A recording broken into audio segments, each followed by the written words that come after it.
You know I'm L Man. Well, I'm here with Michael Stangeland, published science fiction author, and his book is titled Junk World, The Ballad of Leroy Brown. Hi, hello, who the heck are you, and what is Junk World? No, I'm just kidding. Uh, Welcome. yes, hello. Thank you for having me on. Trying to keep it quick. Junk World is a science fiction novel. It's about a military robot turned combat arena fighter. If you've ever heard of like battle bots or seen the movie Real Steel, give you kind of an idea. Hmm.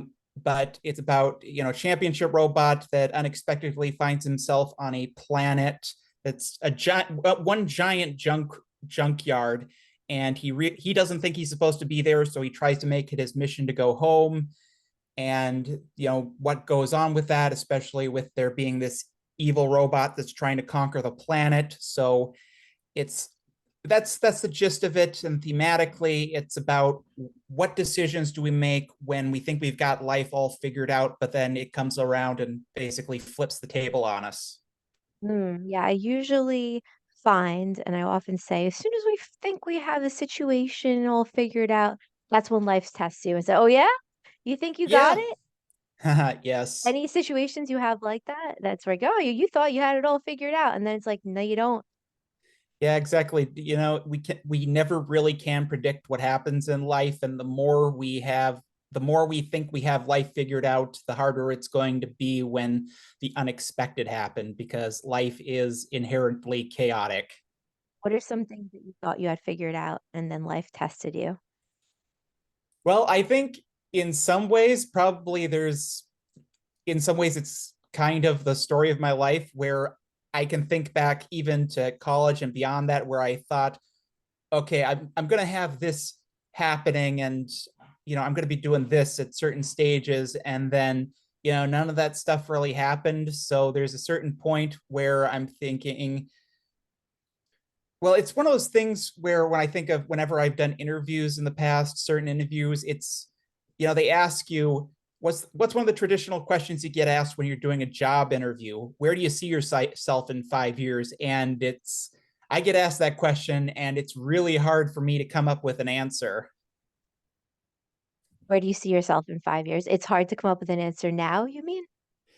Yeah, it's hard to say where I see myself in 5 years, because in it I guess largely based on past experience, if I, where I see myself in 5 years, past experience, I have no expectation that 5 years from now I'm going to be where I'd like to be or where I'd expect to be. So it's one of those things where how much do I really want to predict Mm. and then get disappointed? I mean, how Mm. often do you hear famous quotes by people that in hindsight look absolutely ridiculous?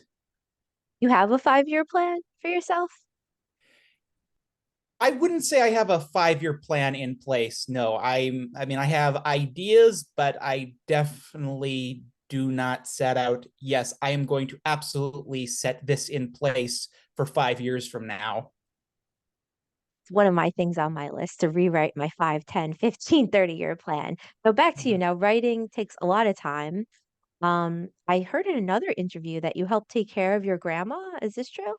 Yes, that is true. And that is one of those things where you don't really predict how things are going to happen, Mhm. because it was back, oh, 20, I don't know, 2015, 2014, where my grandparents, they're getting up in age, and they're looking, what are they going to be doing? Because it's getting difficult for them to live in the house they are in, because they were living in a suburb of Chicago for close to 60 years, which Mhm. is so they're looking at, okay, what are we going to do? And one of the main Mhm. ideas that came to mind is, hey, let's move out here where I live in Sioux Falls, which is near where my grandma actually grew up. And so yeah, long story short, well, my grandpa, unfortunately, he died shortly before he would have moved, but my grandma, Um, she's been living here, and I've been helping to take care of her. It's and I gotta say, it's one of those things where again, another instance where you don't think about it, you don't plan for it, but mhm. it's one of those things where when you had, 2020, 2021, where you had the whole virus situation. And that situation really made me appreciate what we have, where I'm living in a house, owned by my grandma. She lives here, meaning that compared to all the other stories you have, I mean, even places where it's relatively open, you had Hmm. senior citizens living in homes where they were basically locked away, ostensibly for their own good. Yeah. And then here we have it where I'm here all the time. She's able to see me anytime. My parents who live nearby, they could drop by on a regular basis. So she was very much saved from that. She was very much saved from that problem that was hitting so Yeah. many other people. Yeah. And it also, she played a very important role in the fact that I have this book currently published because, I'm living there as a kind of in home caretaker. But she's noticing when I'm doing things and like I'm trying to make my writing happen, trying to get something published. And so she was asking questions about the process, trying to learn. And she asked if there was any way she could help. Mm. And up till then, I had been using the traditional method where traditionally the standard practice that you think of is you write the book, you find a literary agent, the literary agent finds a publisher.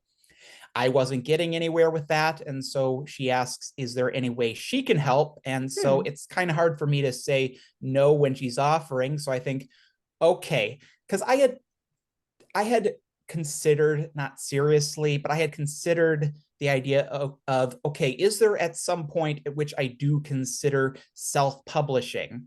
And I so was going to she's, ask you that. yeah.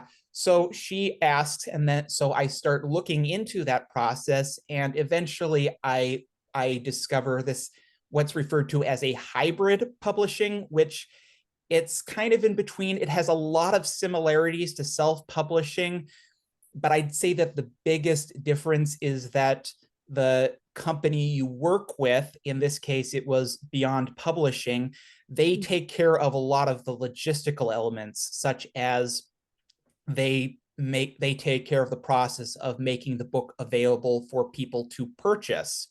Okay. So it's so yeah, that is where I am right now. She offered that. I was looking at that, and this book I had already previously tried to go through the traditional publishing Hmm. process, but hadn't got any hooks on even a um, an agent. Hmm. But I had put it aside because I thought, look, I still believe this book is worth publishing. Maybe someday I can come back to it.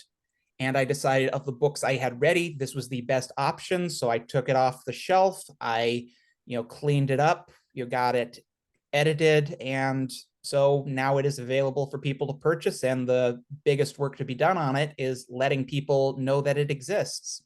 Well, congrats. And why read this book and why is it important to you to get this story out there? Well, I think among the among the biggest reasons that people might have is, kind of mentioning that theme in the beginning with, I mean, that's part of it with, hey, have you ever found yourself in a point in life where, yeah, oh, I thought I had life figured out, but then my life totally got bulldozed over. Everything's thrown out of sorts. Okay. But beyond that, I admittedly I am biased, but I think it is a very entertaining read with great characters. I think it has a Hmm. great villain. I can, I mean, I can say from some people who have read it, who have given me feedback, is that it's been, hey, science fiction isn't normally a genre I enjoy, but I did enjoy this book. So that right there Hmm. can tell you, hey, maybe you're someone who wouldn't normally consider science fiction. Well, I think there's still something in here you could find to enjoy. And if you don't, that unfortunately means I have failed. So I'm certainly hoping that I have produced a product that people who read it, they will find that they have gotten some small benefit out of it.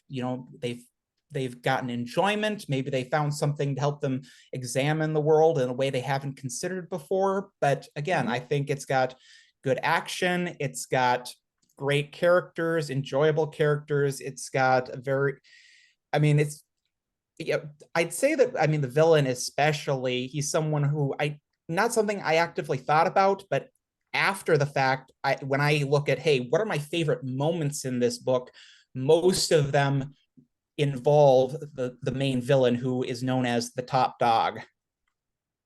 Okay. So totally random question. Now, let's say someone asked you out on a date and you really wanted to go on this date and you like the person. And part of the date, let's say 10 minutes, involved picking up trash. What would you say and what would you do? I mean, well, I presume, well, if this was a date I really wanted to be on, it would Hmm. probably mostly be finding out, okay, where are we going to pick up trash? Okay. You'd want to know where. Well, yeah, I mean, if you're going to go pick up trash, it's good to know, where you're going to go and pick it up. Okay. And you'd agree to go do it? Probably, I mean, there are certain circumstances where I might have questions, but more likely than not, all other things being equal, I imagine I would agree to it if this was a date I really wanted to go Okay, on. it's a parking lot. The place is a parking lot. Now what? What do you do? I mean, that seems like a reasonable place to pick up garbage. Probably want to make sure we have garbage bags along, because that would make it awkward if we Yeah, had to. don't eat it. Well, Don't eat the absolutely trash. Throw it not. in You a don't. garbage bag. Yeah, you don't eat garbage, especially You don't? I don't know. A of lot of course. Americans do. Look at them. Do you see what's going on? They're eating garbage and it's legal. Well, I mean, I suppose when you phrase it that way. And my last question before we give you your social media, in about 2 minutes or less, you have any world problem, give us any suggestion to solve any world problem of your choice. Well, I'd say my go-to answer is that I have a book that I would say, okay, if you're in like a senior or a junior in high school, maybe in college, this is a book that is required reading, and it's Thomas Sowell's Basic Economics. And I Hmm. give that reason, hey, you need to read this book, because I think it provides a lot of information. It provides a lot of common sense information that people who read it, it would help them, get a good understanding of the world in a way a lot of people are missing, Hmm. where it would provide education on with common sense explanation of how the world actually works, where I think there are a lot of people that are missing that. You see a lot of behavior from the people in the world today, and I think that if people had this as required reading in school, that would Hmm. help put a lot of things in perspective and give them something really to think about. So again, and of course, anyone who's listening, I'd recommend it as well. It's Thomas Sowell's Basic Economics. Go get a read. Go give it a read. I think you will very much benefit from it. Yeah, I'm gonna check it out. All right, so at the end of the interview, give us your social media website where we could find you. Primarily, for the book, to go look it up, to find where to get it, I recommend Goodreads. I don't have Okay. much of a website of myself, so aside from that, I'd recommend, hey, go listen to other podcasts that I'm on, if it's okay for me to mention those. Yeah, mention the names of things, the specific names at. Um, yes, last month I appeared on Stamper Cinema, which, you name a movie and then the host and the guest discuss that movie. So last month I appeared on Stamper Cinema. We discussed the Will Ferrell movie Stranger Than Fiction. Coming up, released soon, I'll appear on WPRN Public Radio. Next month, I'll be recording for, it's a show called Too Hard for the Radio, and then a show I've become a bit of a regular on is a podcast called Another Top 10, where host Kyle White and a guest, they discuss a subject, and then they build a top 10 list around that subject of what are their personal top 10 favorite picks for that subject. For example, previous top 10 lists I've discussed with him are top 10 robots and top 10 movie deaths and top 10 villains. So those are all places if you want to hear me talk more. Otherwise, Goodreads, if you want to, it hopefully for people who will want to go look up the book and maybe give it a read. And the name of the book and your name is just one more time. It's Junk World, The Ballad of Leroy Brown, and my name, as written on the cover, is M.K. Stangeland Jr.